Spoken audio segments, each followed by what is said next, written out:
Today we will see Hinduism. Why is it called Shanmatam? Before we go on to talk about that, we should know that the term India or Hindu were not generic terms which were coined by people of India or the so-called Hindus of today. They were names given to people in and around Sindh river by the Persians and the Turks and Arabians. So they called people around the river Sindh or Indus. They called them as Hindus. The Persians and the Arabians called all those people who were not followers of Islam as Hindus, which means the term Hindu encompassed all the sect, all the belief systems like Buddhism, Jainism, Sikhism, all of them came under this umbrella term Hinduism. Later, when they were separated and the predominant 6 belief systems came together to be known as Hinduism. It's been fascinating for me to try and understand this. What are the 6 systems which have come together? When did they come together?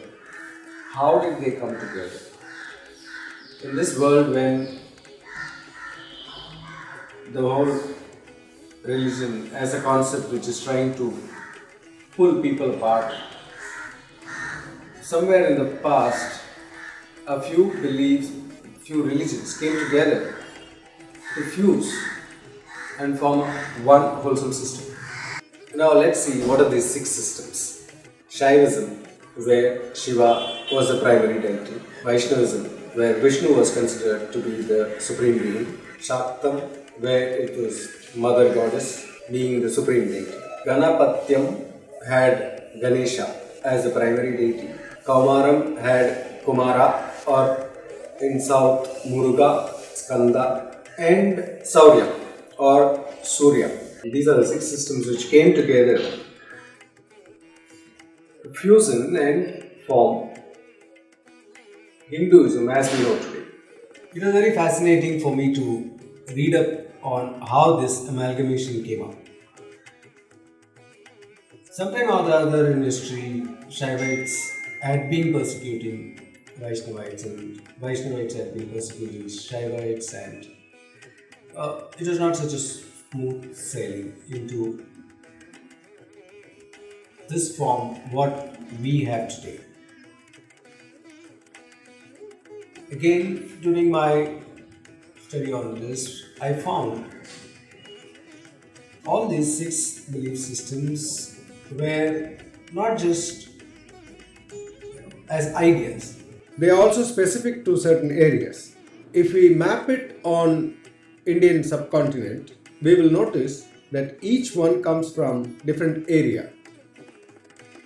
Very interesting way the amalgamation has happened is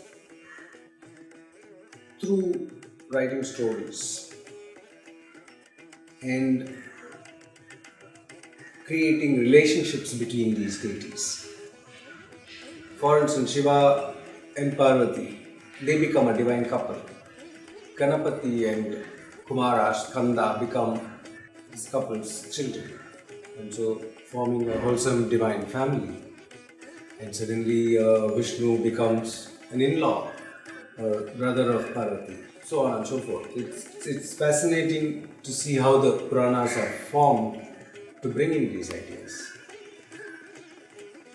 Now, when I looked at it, what are these 6 ideas behind these individual religions which appeal to everybody across all the other 5 religions?